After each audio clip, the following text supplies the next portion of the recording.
Vous savez à quel point j'aime les voyages dans le temps. Alors ce soir dans le tram, je vous propose de nous plonger dans le Bruxelles des années 50 à 90, le tout autour du thème de la mobilité bien sûr.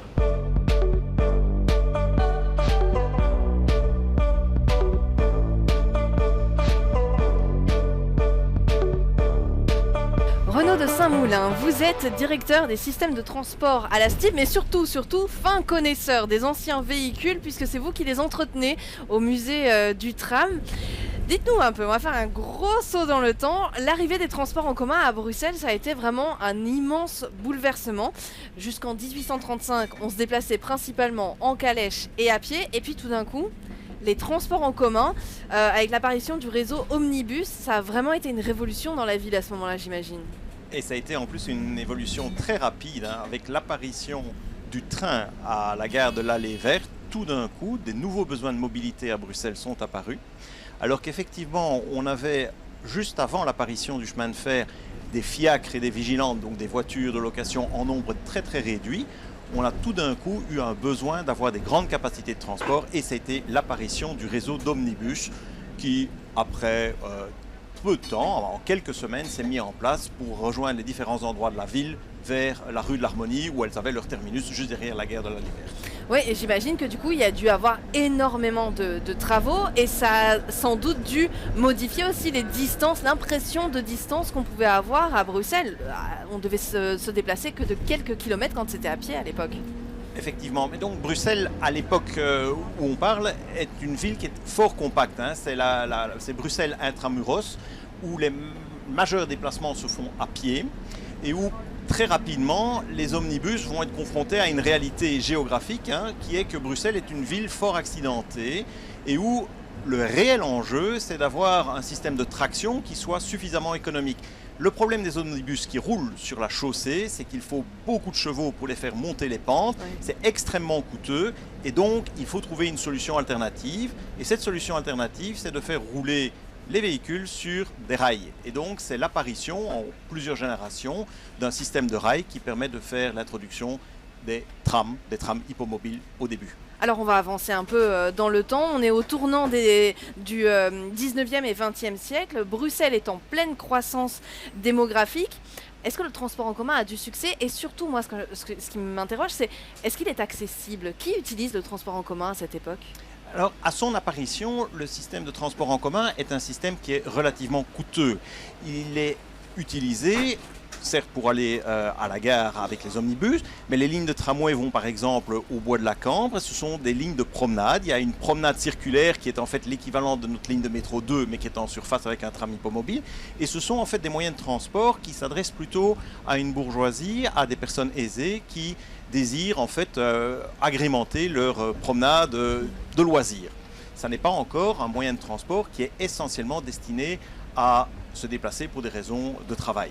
C'est venu progressivement au fur et à mesure où Bruxelles a grandi en tant que pôle économique avec une attractivité suite à l'apparition des deux gares au nord et au sud qui ont permis de drainer des commerçants, des travailleurs et donc le développement d'un système de transport urbain qui permettait de répondre aux nécessités de déplacement à l'intérieur de la ville lui-même. Et donc petit à petit d'être de plus en plus accessible alors à une plus large population. Oui, effectivement. Et ce qui a rendu aussi possible cette démocratisation de l'accès au transport public, c'est aussi la technologie, en ce sens que très rapidement, même si le système de tramway permettait de diminuer fortement les coûts des chevaux, puisqu'il fallait beaucoup moins de chevaux parce que c'est beaucoup plus facile de tirer un tram sur des rails en fer que sur une chaussée, eh bien c'est l'électrification qui va permettre, en même temps que la fusion des différents réseaux pour avoir une consolidation du réseau dans les mains d'une seule entreprise qui va en fait diminuer les prix et donc rendre le transport public à la fois plus accessible et aussi utilisé massivement. Un point sur les transports en commun dans les années 70-80 parce que c'est là aussi où on voit le Bruxelles tout à la voiture dont on parlera tout de suite après. À cette époque-là, le transport en commun est malgré tout encore utilisé ? Alors, le transport en commun est encore utilisé dans les années 70 et 80 et en fait, il se structure autour d'axes structurants qui sont en fait les axes de métro qu'on connaît aujourd'hui et vers lesquels s'embranchent les lignes de tram et les lignes de bus qui sont encore à ce moment-là en plein développement. Par contre, le réseau de tram, pendant qu'on est en train de construire le métro, est un réseau qui n'a plus autant d'investissement que ce qu'il aurait besoin pour être gardé à jour. Et donc c'est au moment de la régionalisation que le réseau de tram regagne toute l'attention qu'il mérite et qui aujourd'hui se traduit notamment aussi par les extensions du réseau de tram que nous mettons en service encore.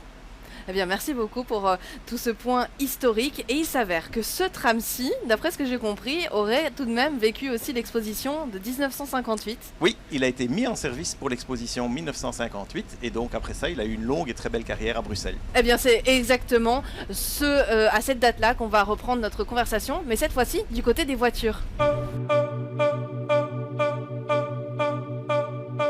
Jean-Pierre Alvin, vous êtes membre du conseil d'administration d'AutoWorld. On s'est arrêté juste avant à l'exposition universelle de 1958 et c'est vrai que cette date elle est importante parce qu'elle fait passer Bruxelles d'une ville provinciale à une ville internationale et la voiture s'impose. Oui, tout à fait. Mais la voiture a toujours été dans le cœur des Bruxellois et des Belges en général parce que déjà au début du siècle, et on en parle au musée effectivement AutoWorld, nous avions 100 marques de voitures, une centaine de marques belges qui ont disparu après la guerre 14-18 parce que les Allemands ont enlevé les outils de production.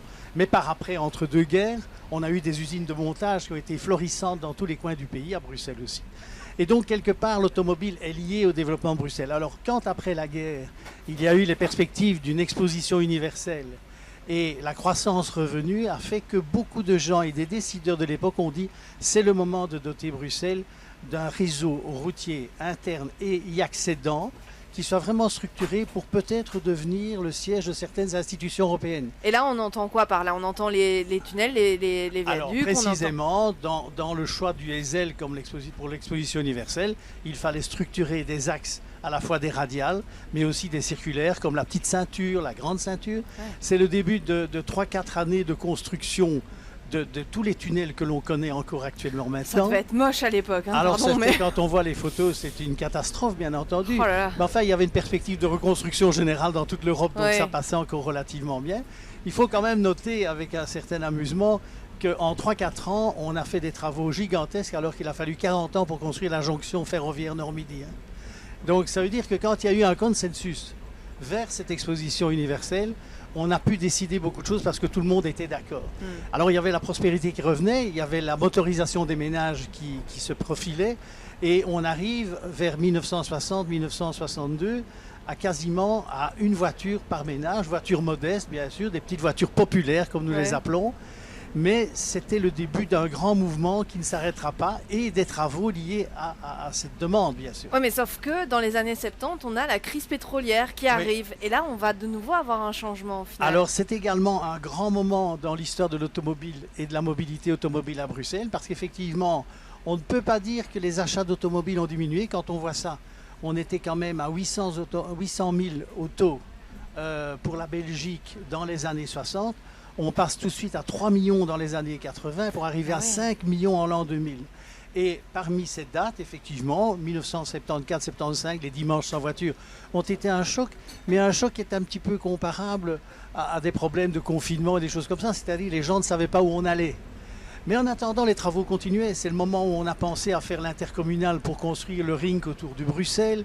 Donc je veux dire qu'on est vraiment encore dans la poursuite de 3 décennies de grands travaux. Et puis la voiture, elle était littéralement au cœur de Bruxelles parce qu'il faut revoir les photos de la Grande Place qui était un parking à l'époque. C'était le plus beau parking d'Europe, quasiment, avec les voitures en plein au milieu de ces bâtiments.